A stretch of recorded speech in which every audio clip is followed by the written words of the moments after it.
아버님께서 깨어날 확률이 이전보다 더 낮아질 거라며 생명 유지 장치 중단 여부를 결정해 보라는 말도 저희에게 하셨죠. 인정하고 싶지 않았지만 아버님을 떠나보내드려야 하는 순간이 다가오는 것 같았습니다. 그래서 저와 남편은 아버님께서 다시 한 번 더 쇼크가 오시거나 혼수 상태에 빠지신다면 그만 고생하시도록 생명 유지 장치를 떼어드리기로 했죠. 남편과 상의를 마친 뒤에는 시동생과 동서들에게 연락했어요. 아버님께서 잘못되든 말든 신경 하나 쓰지 않고 있던 사람들이지만 그래도 아버님의 자식들이고 며느리들이니까 이 상황을 설명하고 아버님과 마지막 인사를 나눌 수 있게 알리는 게 옳은 행동이라고 생각했습니다. 남편이 먼저 시동생들에게 상황을 알렸죠. 그런데 연락이 되지 않는 것 같더라고요. 남편 번호를 수신 차단한 건지 아니면 일부러 전화를 받지 않는 건진 모르겠지만 말이죠. 그래서 남편이 당시 상황을 정리해서 문자로 정리해 남겼습니다. 남편이 연락하는 사이 저도 혹시나 싶어 동서들에게 연락을 해봤지만 역시나 동서들과는 통화를 할 수 없었어요. 괜히 연락했다 싶었습니다. 애초에 몇 년 동안 코빼기도 안 보였던 인간들인데 그런 인간들에게 가족으로서 할 도리나 사람 노릇을 바래서는 안 됐다고 후회를 했죠. 열받는 것도 아까운 것 같아 신경 쓰지 않으려고 했습니다. 남편에게도 그렇게 말했어요. 이제까지 해왔던 것처럼 우리끼리 아버님을 챙기자고 말이죠. 다음 날 저는 어제 아무 일도 없었던 것처럼 평소와 같이 아버님을 간병했습니다. 그런데 점심시간이 다 돼갈 때쯤 동서들이 병원을 찾아왔더라고요. 복도에서 아버님 병실을 찾고 있는 동서들과 마주치게 됐던 거죠. 두 사람과 마주쳤을 땐 당황스러웠습니다. 바로 어제까지만 해도 제 연락을 무시했던 동서들이 병원까지는 웬일인가 싶었으니까요. 뭐야? 동서들이 여긴 어떻게 왔어? 어젠 우리 연락도 받지도 않더니. 형님, 아버님 아직 괜찮으신 거죠? 뭐 좋다고는 할 순 없지만 아직은 생명 유지 장치 하고 계시고 또 언제 쇼크가 오실지 모르니까. 아버님 어디 계세요? 저희 아버님 좀 뵈야 되겠는데. 그래야지. 따라와. 병원을 찾아온 동서들을 보자 당황스러웠습니다만 한편으로는 고마웠습니다. 그동안 시동생들과 동서들에게 너무 실망만 하고 이번에도 기대를 조금도 하지 않았던 탓인지 이렇게 찾아와 준 것만으로도 고맙더라고요. 그래도 아버님을 생각하긴 하는구나, 걱정은 했구나 싶어서 말이죠. 아버님께서 언제 쇼크가 올지 모르는 상황에 동서들만 온 건 마음에 걸리긴 했지만 뭐 그거야 시동생들도 회사 일 관련으로 나름의 사정이 있겠다 싶었습니다. 그래서 저도 최대한 좋은 마음을 가지고 동서들을 아버님 곁으로 데려갔죠. 이후 제가 아버님께서 계시는 병실 문을 열자 동서들은 용수철 튀어오르듯이 누워 계시는 아버님께 달려갔어요. 그 모습을 보고 동서 두 사람이 아버님께 그동안 찾아뵙지 못한 일에 대해 용서도 빌고 어서 일어나시라며 힘을 북돋아 줄 말을 하겠지 싶어서 두 사람과 아버님만의 시간을 만들어주자 싶었죠. 저는 조심스레 문을 닫고 병실 앞에서 잠시 기다리려고 했습니다. 그런데 문을 닫기 전 병실 안쪽에서 동서들이 나누는 이상한 대화 소리가 들리더라고요. 승현아, 이러다 아버님 정말 못 일어나시는 거 아니야? 그럼 진짜 복잡해질 것 같은데. 야, 재수없는 소리 하지 마. 말이 씨가 되면 어쩌려고 그래. 여기 모니터에 내가 말할 때마다 반응 있는 거 보이지? 그러니까 우리가 계속 말 걸고 주물러 드리면 곧 일어나실 거야. 아버님 힘내세요. 아주 잠깐이라도 좋으니까 눈만 떠주시고 여기에 지장만 찍어주시면 돼요. 맞아요, 아버님. 힘내시고 정신 드시면 여기 도장 좀 찍어주세요. 네? 두 사람은 어떠한 목적을 가지고 아버님을 찾아온 것 같았습니다. 지장, 도장, 이딴 소리가 나오는 걸 보니 불순한 목적을 가진 것 같았죠. 그래서 도대체 무슨 짓을 꾸미고 무슨 말을 하는 건지 알아내기 위해 동서들 곁으로 갔어요. 동서, 지금 무슨 소리 하는 거야? 지장, 도장, 이게 무슨 말인데? 아버님께서 어디서 뭘 도장을 찍으셔야 하는데? 재산 상속 관련된 서류인데요. 혹시 형님이랑 아주버님께서 아버님 돌아가시고 난 뒤에 억지 부리실 것 같아서 미리 아버님 확답 좀 받아 놓으려고요. 뭐? 그러니까 지금 아버님 걱정돼서 온 게 아니라 돈 때문에 찾아온 거라고? 아니, 아버님 걱정도 당연히 했죠. 했으니까 여기로 온 거 아니겠어요. 근데 지금도 보세요. 형님은 지금도 저희가 돈 때문에 왔다는 소리 하면서 사람 이상하게 몰아가잖아요. 이런 형님의 모습 때문에 저희가 걱정돼서 아버님께 도장 받으러 온 거라고요. 맏며느리 노릇한 거 가지고 생색이라는 생색은 다 내고 아버님 재산 더 챙겨가려고 할 거 아니에요. 뭐? 그걸 지금 말이라고 해? 그리고 설령 그렇다고 한들 지금 이 자리에서 그 소리를 해야겠어? 돈이 문제였으면 따로 찾아와서 얘기를 해도 되는 거잖아. 또 동서랑 서방님... 아니다. 아버님 앞에서 이러지 말고 나가서 얘기하자. 형님이랑은 할 얘기 없어요. 그리고 지금 아버님께서 우리가 하는 말에 반응하시는 걸 보니까 곧 일어나실 것 같아서 안 듣겠고요. 무슨 소리야? 모니터에 반응이 나오는 건 동서가 아버님을 주무르니까 그러는 거지. 동서들 아버님 상태가 정확히 어떤지도 몰라? 이제까진 관심 없었다고 해도 어제 우리 그이가 서방님들께 문자 보낸 걸 봤으면 어떤 상황인지 알 거 아니야? 그런데도 그런 소리를 하고 있어? 더 큰 소리 나오기 전에 그만하고 따라 나와. 나와서 나랑 얘기 좀 해. 그래도 싫다니까요. 혹시 저희가 없는 사이 무슨 일이 일어날지 어떻게 알아요? 우린 아버님 깨어나실 때까지 이 자리에 있을 거니까 저희에게 할 말 있으면 여기서 하세요.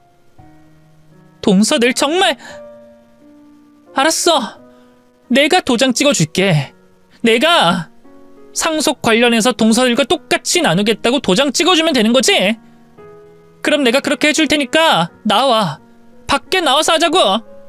정말요? 정말 그렇게 해줄 거예요? 나중에 딴 말하기 없어요. 알았으니까 얼른 나오기나 해. 아버님 곁에서 조잘거리지 좀 말고. 불순한 의도를 가진 동서들을 아버님 곁에 둘 수가 없었습니다. 그래서 두 사람이 원하는 재산 상속 관련으로 아버님 대신 제가 약속을 해주겠다고 말한 뒤 두 사람을 밖으로 데리고 나왔죠. 그래, 뭘 어떻게 해줄까? 어차피 두 사람 양심 없는 건 나도 알고 있으니까 원하는 대로 편히 얘기해. 형님 고생하신 건 아는데 말 좀 비꼬아서 말씀하지 마세요. 저희가 원하는 건 별거 없어요. 똑같이 나누기만 하면 돼요. 10원 하나도 빠짐없이. 솔직히 그것도 형님이 그간 고생한 걸 저희가 인정해서 똑같이 나누는 거예요. 형님 시집 오실 때 예물 예단 제대로 해오시지 않으셨다면서요? 그런 것들 포함해서 저희가 아버님 용돈 드린 거, 선물해 드린 것들까지 다 포함하면 사실 저희가 조금이라도 더 가져가야 하는 건데 그동안 형님이 아버님 모신다고 고생한 걸 아니까 똑같이 나누자는 거예요. 이 정도면 합당하다고 생각하시죠? 합당하고 안 하고를 떠나서 동서들 참 인간 덜 됐다. 그동안 아버님 앞에 코빼기도 안 보이더니 위독한 상황이라고 하니까 달려와서 돈 얘기를 먼저 꺼내? 아버님 돌아가실지도 모르는데 그러고 싶어? 형님, 그 얘기가 왜 나와요? 상속 관련해서 약속하겠다고 해서 나온 거 아니었어요? 저희 욕하고 싶으시면 나중에 실컷 하세요. 지금은 각서 먼저 작성하시고요. 그래, 내가 동서 같은 사람들과 얘기를 더해서 뭐해. 나만 기분 더럽지. 어디에 어떻게 써줄까? 여기 아버님께 도장 받으려고 했던 종이 뒷면에다가 쓰죠. 잠깐만 승현아, 이것도 법적 효력이 있어? 각서 쓰고 나 몰라라 하면 끝 아니야? 우리 지금 이러지 말고 제대로 양식 갖춰서 도장 찍자. 양식 작성하는데 오래 걸리는 것도 아니잖아.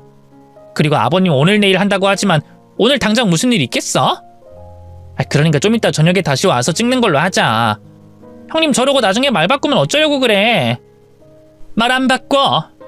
그러니까 다시 찾아서 사람 속 뒤집지 말고 정 불안하면 녹음이라도 해서 이 자리에서 끝내. 아니요, 인선이 말이 맞는 것 같아요. 우리도 뭘 좀 알아보고 해야죠. 그러니까 정리해서 저녁에 다시 찾아올게요. 그래도 되죠? 두 사람은 제가 자신들의 제안을 순순히 수락하자 의심부터 하기 시작했습니다. 각서와 녹음만으로는 믿을 수가 없다면서 말이죠.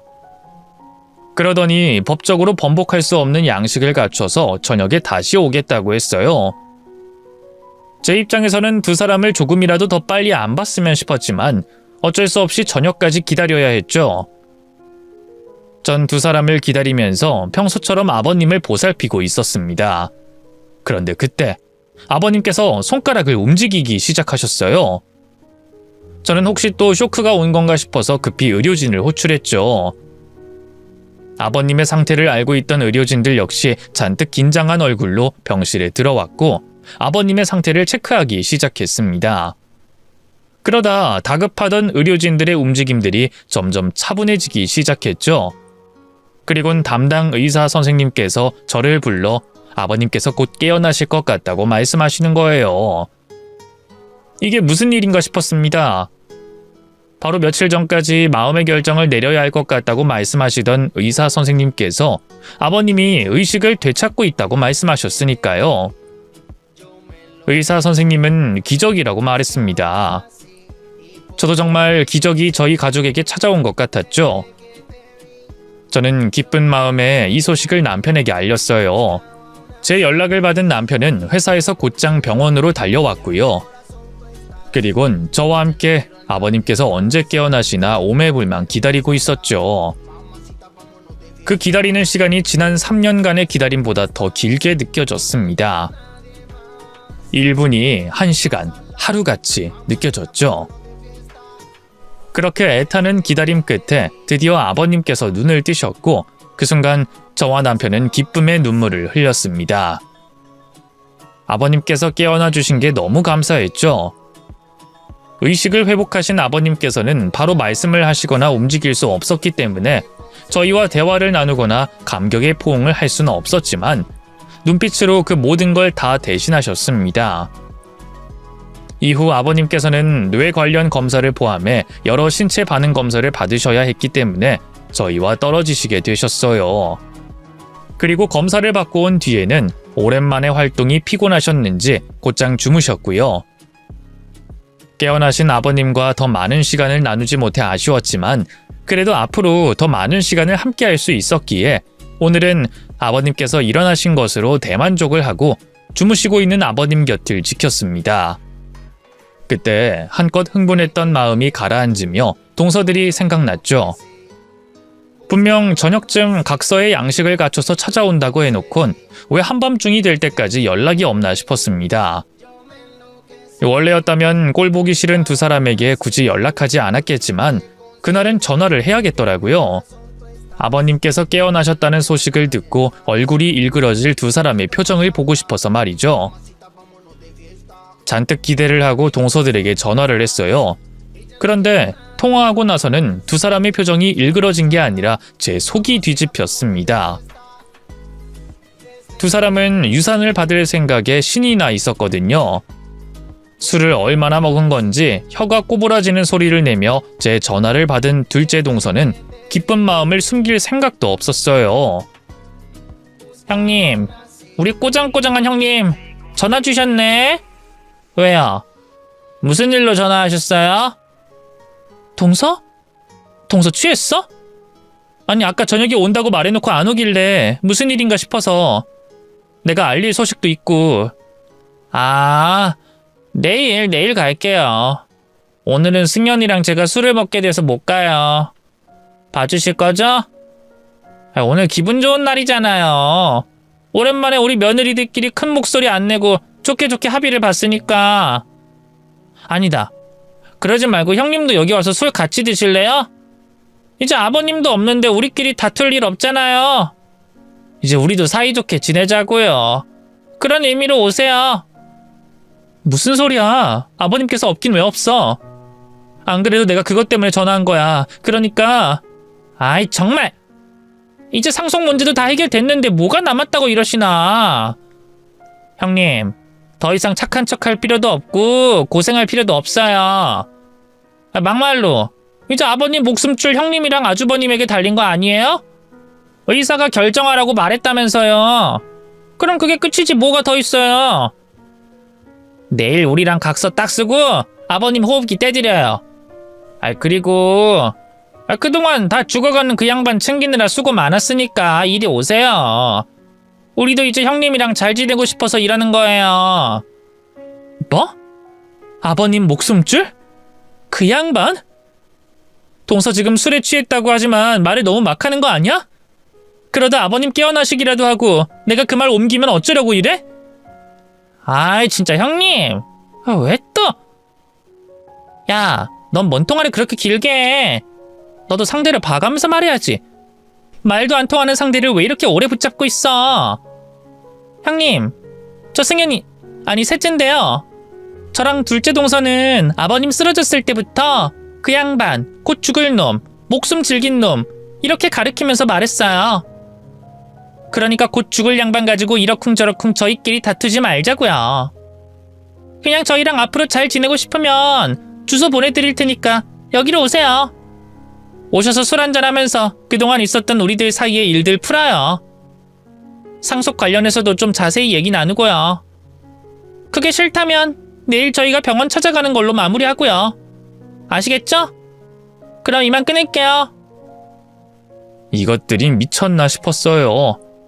유산 관련으로는 저랑 합의가 돼서 기분이 좋을 수 있겠지만 아버님을 벌써 돌아가신 분 대하듯이 말하는 그 꼬라지를 듣게 되니까 말이죠. 거기다 자기들끼리는 이미 한참 전부터 아버님을 그런 식으로 부르고 있었다고 하니 도저히 못 참겠더라고요.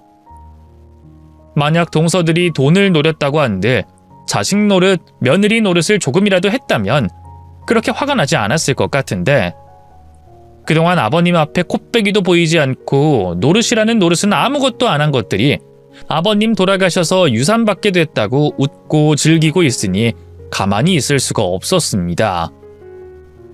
저는 남편에게 아버님 곁에 있어달라고 부탁을 하고 이 잡것들을 잡으러 나갔어요. 그리고 이것들이 있는 술집에 도착해 어디에 있는지 둘러보고 있었죠. 그때 저 멀리서 누군가 손을 흔들며 저를 불렀습니다. 둘째 동서였어요. 제가 찾아온 게 의외라는 표정이면서도 반갑게 맞이하고 있었죠. 저는 성큼성큼 두 사람이 있는 자리로 걸어갔습니다. 어머 형님 진짜 오셨네? 아니 난 좀 반신반의했거든요. 승현이 얘가 형님한테 너무 직설적으로 말하길래요. 어쨌든 잘 오셨어요. 형님을 이런 곳에 만나게 될 줄은 몰랐는데 너무 반갑네요. 술에 취한 둘째 동서는 자기네를 찾아온 제가 반가웠는지 저를 안으려고 했습니다. 저는 제게 비틀거리면서 다가오는 동서를 테이블 쪽으로 밀어버렸죠. 그러자 동서 꼴이 엉망이 됐어요. 테이블에 안주와 술들로 범벅이 됐죠. 하야, 뭐야? 형님 지금 나 밀었어요? 민 거 맞죠? 그래 밀었다. 밀었으면 네가 어쩔 건데? 아무래도 니들이 저번에 머리채만 붙잡혀서 그런지 정신을 덜 차린 것 같다. 그러니까 이렇게 개념 없는 짓을 겁도 없이 계속 내 앞에서 하지? 그래서 내가 오늘 니년들 정신머리를 개조하려니까 일 다 끝나고 어떻게 되나 한번 두고 보자. 둘째 넌 그대로 그 테이블에 엎어져 있고 너 일로 와. 니년이 가장 문제야. 니년이 들어오고 나서 집안이 아주 개판이 됐어. 알아? 왜 이래요 형님? 지금 밖에서 창피하게 뭐 하시는 거예요? 지금 니년들 때문에 집안이 개판 났는데 밖에서 뭐가 어떻게 되든 내가 창피하겠니? 밖에서 이런 게 창피하면 너나 입 다물고 있어. 저는 막내 동서의 뺨을 갈겼고 곧장 얼굴을 붙잡고 테이블에 휘저었습니다. 또 테이블 위에 엎어져 있던 둘째 동서가 일어나려고 할 때 발을 잡고 들어 다시 엎어져 있게 만들었죠. 술에 취한 두 사람을 제압하는 건 식은 죽 먹기였어요. 두 사람은 테이블 위를 수영하듯이 번갈아가며 제 손에 휘날리고 있었죠. 형님 잠시만요. 잘못했으니까 그만 좀 하세요. 돈 때문에 이래요? 그럼 우리가 했던 유산 얘기 없던 걸로 할게요. 그러니까 제발 좀 그만해요. 네? 아 유산? 내가 그걸 까먹고 있었네. 근데 이걸 어쩌나?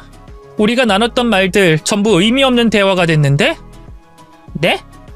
그게 무슨 말씀이세요? 지금 알 필요 없어. 나중 되면 다 알게 될 테니까. 우선은 지금은 좀 니들 잘못한 일들만큼 좀 당하자. 이후 술집 직원이 찾아와 제지할 때까지 저는 두 동서를 엉망으로 만들었습니다. 술집에서 피해준 금액을 치르고 나와서도 동서 둘을 붙잡고 있었죠. 그리고 길 한복판에서 동서들에게 나는 나쁜 며느리입니다를 재창하게 했어요. 앞으로 영영 볼 사이가 아니었으니 이번에 창피라는 창피는 다 주자고 생각했죠. 물론 모든 눈치를 살피고 상황에 맞게 처세를 하는 둘째 동서와 달리 자존심 강하고 고집 센 막내 동서는 자기는 죽어도 안 할 거라며 버텼지만 유장무장이라고 주먹에는 자존심이고 고집이고 없었습니다. 두 사람은 나는 나쁜 며느리입니다 라며 길거리에서 엉망이 된 모습으로 외치게 됐죠. 이후 동서들이 저에게 당했다는 소식을 듣고 온 시동생들이 남편에게 찾아왔습니다만 그 말을 꺼내기도 전에 아버님께서 깨어나신 모습을 보게 됐어요. 그러자 그제야 자신들이 계획한 것과 다르게 일이 틀어졌음을 알고 많이 당황하는 모습이었죠. 동서들도 남편들에게 아버님께서 깨어났다는 소식을 들었는지 그동안 한 번을 찾아오지 않던 병씨를 찾아왔습니다. 시동생들과 동서들이 깨어난 아버님 앞에 180도 다른 모습을 보여주는 동안 저는 아버님께 그동안 있었던 일들을 한마디도 하지 않았어요. 저와 남편이 그동안의 사실들을 말할까 싶어 쩔쩔매는 동서들과 시동생에게 대접을 받았기 때문이 아니라 아버님께서 회복하시는 동안은 걱정 끼치기 싫어서 입 다물고 있었던 거죠. 하지만 아버님께서 회복을 마치시고 어느 정도 일상생활이 가능하다고 판단됐을 때 남편과 저는 그동안 결혼하고 난 이후 있었던 일들을 모두 아버님께 말씀드렸습니다. 아버님께서 쓰러지셨던 일 이후로 시동생들과 동서들을 아버님 곁에 두면 안 되겠다 싶었거든요. 물론 아버님께는 죄송했지만 그러는 게 아버님을 위해서도 나은 일이라고 생각했어요. 다행히 아버님께서는 그동안의 상황을 큰 충격 없이 받아들이셨고 그동안 고생해온 저희들에게 고맙다고 말씀해 주셨습니다. 이후 아버님께서는 시동생들과 동서들을 불러 직접 연을 끊자는 말씀을 하셨죠. 그리고 저희는 아버님 댁으로 들어가 직접 아버님을 모시게 됐어요. 아무래도 한번 쓰러지셨던 분이라 혼자서 생활하시는 건 두고 볼 수가 없어서 내린 결정이었죠. 지금 와서 돌이켜보면 남편과 결혼을 한 것 다음으로 잘한 결정이라고 생각이 들어요. 사연 맨 앞에서 말했듯이 우리 아버님 정말 좋은 시아버님이시거든요. 덕분에 매일매일 며느리 사랑은 시아버지라는 걸 느끼며 지내고 있습니다. 그리고 동서들이 술판을 벌여가며 즐거워하던 재산 상속 관련해서 말인데요.